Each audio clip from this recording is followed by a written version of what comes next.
The female myth is Beauty and the Beast. In the Disney movie Beauty and the Beast, the woman, who's quite a stellar character, she's beautiful and she's wise and she's intelligent. She has her choice. She's got loser, the village men. She's got narcissist, that's Gaston. And she's got beast. Now, stupid women like narcissists. Naive women like narcissists because they confuse their narcissism with competence and confidence. And that's how narcissists exploit. They look like they're competent. Gaston is after her, wants to charm her. She goes for the beast. He's a traumatized monster even, but she hopes that he's tameable, that she can bring him into relationship. Like a good beast has options, but he'll forgo the options for the relationship. That's the female sexual fantasy. Now that's rough, right? Because how likely is it that you're going to be able to tame a beast? Not that likely, but pretty damn useful if you can do it. Then you have someone who can keep the real beasts at bay. Like women have to negotiate a very tight line because they're looking for men who are disagreeable enough to be able to tell the monsters to go to hell, but who are generous and productive enough to share. You don't want everything to be connected to everything else. I mean, that's part of the pathology of the modern world. We're connecting everything together. That's a little too much connection. It's insanity making. We may be driving ourselves mad with the interconnectivity online. You know, it's a great way of educating yourself. It's a great way of having access to information, but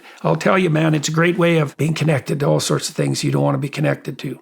And it isn't obvious which of those is going to get the upper hand. It isn't obvious to me that Twitter could be good. Twitter is speech without responsibility. Speech without responsibility might be fatal. I'm saying that as an advocate of free speech, but there's a very big difference between free speech on Twitter and the free speech you and I are engaging in right now. Like you're sitting right there. There's a lot of things that I'm not going to say to you. Like, not because I'm hiding, but like I'm going to be polite. There would be an immediate consequence. There would definitely. There is no immediate consequence on Twitter. Worse, the consequence of being psychopathic might be positive on Twitter. If you could have what you wanted and needed that would satisfy you, what would that be? Well, that's a complicated question. People have a hard time answering that. You can have what you want and need within the bounds of reason in 5 years, but you have to specify it. The present authoring program helps people identify their faults and virtues, and then there's a future authoring program that helps you lay out a pathway to the future. If a young man does the future authoring program, when he goes to college, he's 50% less likely to drop out. 50% is a lot. Mm-hmm. And a vision for your future is the structure that provides you with hope and that regulates your negative emotion, because it specifies a goal. Once a goal is specified, you feel positive emotion in relationship to the goal. And your anxiety is constrained because you have a direction. You're anxious when you have way too many directions. The pathways through life collapsed to a single implementable dimension. So you need a vision.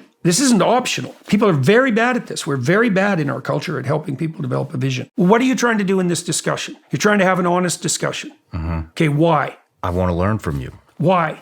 I want to improve my life. And you're bringing other people along on that trip. Yes. Why is it useful to bring other people along? Because it improves their life. Is there something meaningful in that for you? Absolutely. You know, in these discussions that you're having with the people you bring on here, like you said, you're trying to learn. So you're trying to shed your stupidity and move uphill. But at the same time you're doing that, you're engaged in a communal endeavor because you're helping other people do that too. And so then you've got this great alignment between what's good for you and what's also good for everyone else. That's a good deal. God comes to Abraham as the voice of adventure, and he makes Abraham a deal. He said, if you abide by the spirit of adventure wholeheartedly, and you make the sacrifices that are necessary, no matter what they are, you'll be a blessing to yourself. Your name will become renowned. You'll establish something permanent that's good, and you'll do it in a way that's good for everyone else. And that's all aligned with that spirit of adventure. Now, that's a good deal. People have put so much faith into political parties, political candidates. They refuse to look at or admit wrongdoings of anybody that they back. You have the right calling the left sheep, and they're doing the same thing. This is what this person did, and they will dismiss it. It's like we've lost all critical thinking skills in the world, it seems like to me. The new technologies flattened the information hierarchy so that everybody can communicate with everyone. Everyone's now a journalist. That might be too many journalists. You know, we've radically expanded the degree to which we're connected with people. A lot of the people that aggregate together online, they wouldn't have a single friend in the actual real world. You know, your typical basement-dwelling, resentful keyboard warrior. It's like if he was left to his own devices without this technological intermediation, he'd have zero impact on anything because no one can stand being around him. But he's magnified madly online and can aggregate with other people. It's possible that social media enables the psychopaths. What's the psychological makeup of LOL troll posters? These are people who are doing it for the laughs, doing it for the lulls, just causing trouble. Ha ha ha. They're psychopathic. So that means they're predatory parasites. People need a slap. Yes, they do. They certainly do. There's no way of administering said slap. And so one of the consequences of that, for example, many psychological commentators had made this point. Twitter devolves into female aggression. Twitter enables gossip, reputation, savaging, and innuendo, unconstrained. These are unbelievably powerful communication systems. You can write something casual that 1 million people will read. Well, maybe you shouldn't ever write something casual that 1 million people should read. I wouldn't say that I'm at my best on Twitter. What's the downside? You're immersed in this responsibilityless landscape of casual speech where all the psychopaths come out to play. If you lie habitually about something, that's the world you come to inhabit. If you do that with enough heart, let's say, you can live in a delusion. Then your perception of the world doesn't match the world. That's like having a map of the wrong territory. And then you get lost like that, you get bitter, and then you get resentful, and then all the real hell starts to break out. Very bad idea. It is. I see people do it all the time on social media. They lie about their background. They lie about what they own. They lie about past experiences. They lie about what happened in war. And they build this character. I see it time and time again with social media phenomenons. Then I see them get trapped. This has happened to friends of mine that build a character around themselves rather than just be themselves. I'm sad for them that they put on that false cloak every day. It carries on for years and years and years. I see how exhausted they are. It's very difficult to maintain a structure built on lies. You lose track of them all. Well, that's for sure. No kidding. Why did you push yourself on the military front? Why did you go become a Navy SEAL? That's a ridiculous thing to do, right? They just torture you to death in the water. Why'd you do it? Because I wanted to serve my country in the highest capacity possible. So you believed that there was a highest capacity, yes, right? So that was an element of faith. And so personally, you put yourself through this brutal transformative process. How did that change you? In a lot of ways, there was a lot of pride involved. And when I graduated from that, I never felt more pride. I always felt that I had fallen short in childhood, and I wanted my parents to have something to be proud of. Okay, so let's separate pride from accomplishment. Do you feel that you accomplished something real when you went through the Navy SEAL training program? Absolutely. Okay, why was it real? It was the hardest thing that I've done. That's right. Yeah. Was it meaningful? Absolutely. Was it transformative? Yes. And it was the hardest thing you'd ever done. The pathway to what's most real is through the hardest things that you can do. But you've studied it for so long. Do you believe in it? Well, I believe in it in the way that we just described. Do I believe that the truth sets you free? Absolutely. It isn't that I believe it even. I know it's true.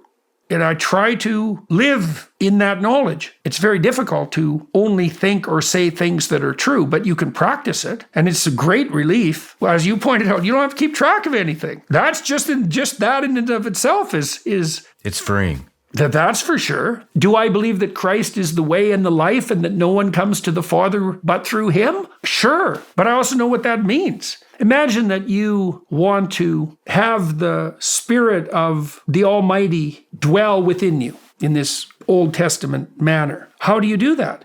By taking the burden of life on yourself voluntarily. Why? Because that causes the best within you to make itself manifest. You know that. The lecture that you gave about how the Bible references itself approximately 65,000 times, and you had a great visual, which it's a great visual, eh? It was very captivating. And Well, the first thing we could say is that the Bible is the world's first hyperlinked text because many of the verses refer to many other verses. And that means it's a very complicated text because you can find your way through it many, many ways. Like the more a text is cross-referenced, the more pathways through it there are. You can imagine that explodes exponentially. You might say, well, what does a Bible verse mean? And the answer is, well, it means whatever it means in reference to all of its cross-references. And then each of those cross-references has cross-references. No idea exists independently. It exists in a web of ideas. That web is something like the statistical probability that another idea will co-occur with that idea. You said that there was a relationship between childhood experiences and the traumatic experiences that you were describing. it's a trend that I see when I I talk to gents about this type of stuff, it always seems to go back to childhood. That's what Freud observed. Everything you've encountered in your life that you don't understand is traumatic to some degree, merely because you don't understand it. It's unmapped. You haven't coped with it properly. You don't know how to deal with it. You have to make the world out of that. The great hero creators of the cosmos in the mythological world are always those who face the dragon of chaos, who cut it into pieces and make the world out of the pieces. A monster is an aggregate of the incomprehensible. Everything that's happened to you that's incomprehensible is going to be part of that monster. Since 1960, we've insisted that the purpose of your life is a kind of hedonistic happiness, that you have rights, which includes the rights to that hedonistic happiness. The capitalist marketers certainly capitalize on that, just as much as the governmental tyrants. Rights, rights, rights. What I want right now. That idea of infantile consumption, fundamentally. You have rights for a particular reason, and the reason you have rights is so that you can shoulder your responsibilities. And you might say, well, I don't want to shoulder my responsibilities, but that's where all the meaning in your life is. And so when I tell people this, the audiences always go dead silent. It's like, the adventure in your life will be found in responsibility. No one ever hears that. We haven't told young people that for like 60 years. Your character is made noble by sacrifice, by the delay of gratification. That's all associated with maturity. The community itself requires sacrifice on the part of the individual. To be in a community is to sacrifice your individuality to the community. It's the definition of community. What would you say the secret to a successful marriage is? Being insanely attracted to your partner is helpful.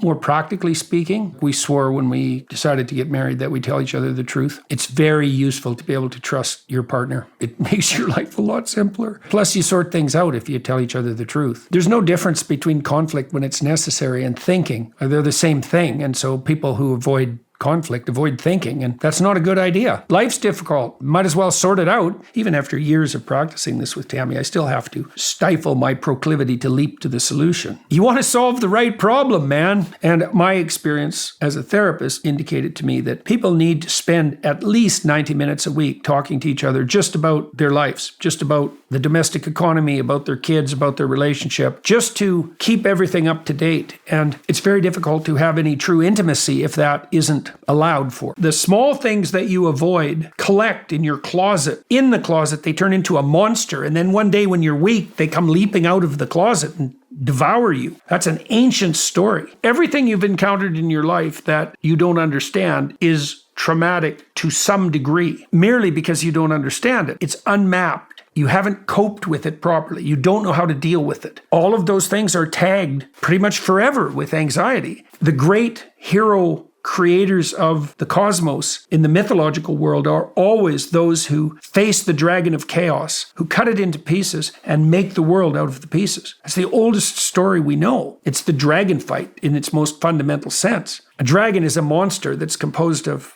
monstrous parts. A monster is an aggregate of the incomprehensible. That's a good way of thinking about it. Everything that's happened to you that's incomprehensible is going to be part of that monster.